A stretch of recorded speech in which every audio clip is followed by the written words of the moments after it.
ایک صحابی ہیں حضرت ابو دحداح رضی اللہ تعالیٰ عنہ. ہوا پتہ کیا، مدینے میں ایک یتیم بچہ، بعض نے لکھا اور بعض نے لکھا ایک صحابی تھے، ان کا بھی کھجوروں کا باغ تھا اور ساتھ ایک اور کھجوروں کا باغ تھا. اب ان کا ارادہ بنا کہ میں اپنے باغ میں نا دیوار پیدا کر لوں، دیوار مار لوں.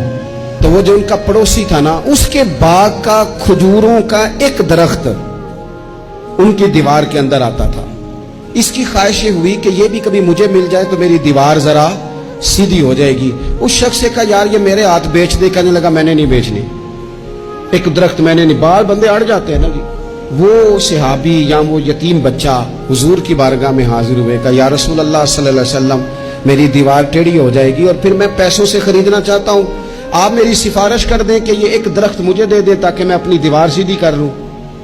اللہ کے محبوب صلی اللہ علیہ وسلم نے خود بلا کے اس شخص سے کہا کہ میاں یہ تم اس طرح کرو، یہ شخص کوئی قبضہ نہیں کرنا چاہ رہا، کوئی جبر نہیں کرنا چاہ رہا، اور ہم بھی جو تمہیں پوچھ رہے ہیں وہ بھی اس دائرے میں پوچھ رہے ہیں کہ اگر تم راضی ہو تو ہم یہ کام کریں گے. تم اس طرح کرو کہ تم اپنا ایک درخت اس کے ہاتھ بیچ دو تاکہ یہ اپنی دیوار سیدھی کر لے. اللہ اکبر. اس شخص نے کہا جی میں نے اس کو بھی کہہ دیا ہے اور آپ سے بھی عرض کرتا ہوں میں نے نہیں بیچنا اپنا یہ درخت. حضور نے بھی فرمایا. اب اسلام سختی کرتا نہیں. حضرت ابو دحداح نے جب یہ دیکھا نا کہ یہ حضور کو انکار کر رہا ہے اور حضور کی چاہت ہے ایک درخت کی، ابن حبان میں موجود ہے، دیگر کتب احادیث میں موجود ہے، حضرت ابو دحداح رضی اللہ تعالیٰ عنہ نے اس شخص کا بازو تھاما، سائیڈ پہ لے گئے، کہنے لگے اس کے ہاتھ نہیں بیچتا تو میرے ہاتھ بیچ دے. تمہیں پتہ ہے میرے پاس ایک باغ ہے پورا؟ کا پتہ ہے؟ کہا تمہیں یہ بھی پتہ ہے میرے باغ میں 600 درخت ہے؟ تمہیں یہ بھی خبر ہے کہ اس باغ میں میں نے گھر بنایا ہوا ہے؟ تمہیں یہ بھی پتہ ہے کہ میں نے اس میں بہترین کنویں سجائے ہیں؟ سارے شہر میں میرے باغ کی شہرت ہے. اس نے کہا تم کتنے پیسے لوگے باغ کے؟ کہنے لگا کوئی پیسہ نہیں لینا، تم میرا باغ رکھ لو اور ایک درخت دے دو جو مدینے والے رسول نے مانگا ہے. وہ ایک درخت بس مجھے چاہیے، ایک درخت. جیم جان دا کچھ بسا نہیں ہوں، اے جان یار نو دے تے آزاد ہو جا. اس سے دل دہن فساد سارے، دل بر نو دے تے شاد ہو جا. بس وہ ایک جو میرے نبی کو پسند آ گیا ہے وہ تو دے دے، بس بات ختم ہو گئی.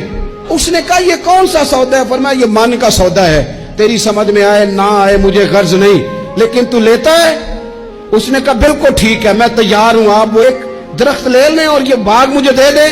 حضرت ابو دحداح آئے، کہنے لگے سونیا آپ کی چاہت تھی نا، ہم نے نہ کبھی قطرے پہ غور کیا اور نہ دریا دیکھا، بس جہاں تیری جھلک دیکھی وہیں ڈوب گئے اور سانو قید سجن دا گہنا ہے، او جنج رکھے اساں اونج رہنا ہے. یا رسول اللہ صلی اللہ علیہ وسلم آپ کو پسند آ گیا، میں نے خرید لیا.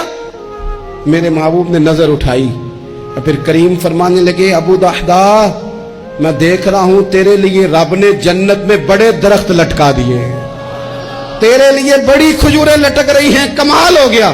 حضرت ابو دحداح رضی اللہ تعالیٰ عنہ باغ کے اندر رہائش تھی، گھر آئے اور آ کے اپنی بیوی سے کہنے لگے ولی مانس بچوں سمیت جلدی جلدی باہر آ جا، میں نے باغ بیچ دیا. بیوی حیرت سے کہنے لگی یہ باغ بیچ دیا جس میں گھر تھا، کاروبار تھا، بچے بیچا؟ کہنے لگے پہلے سن تو صحیح میں نے بیچا کس عوض ہے؟ کہا کس عوض بیچا ہے؟ کہ میں نے حضور کی رضا کے عوض بیچ دیا ہے، میں نے جنت خرید لی ہے حضور سے، میں نے باغ دے دیا ہے، میں نے جنت کے عوض خرید لیا.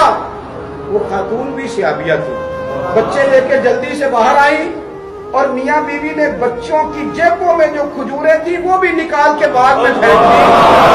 بیوی کہنے لگی مبارک ہو، میں بڑی خوش ہوں، جو سودا تو نے آج کیا ہے یہ بڑا ہی نفع والا کیا ہے، یہ بڑا نفع والا سودا کیا ہے، یہ بڑا نفع والا سودا جو آج آپ سانو کے قید سجن کا کہنا تو جیب رکھے اونجے رہنا ہے. حضور نے فرمایا میں دیکھ رہا ہوں اللہ نے ابو دحداح کے لیے جنت میں بڑے کھجوروں کے خوشے لٹکا دیے ہیں.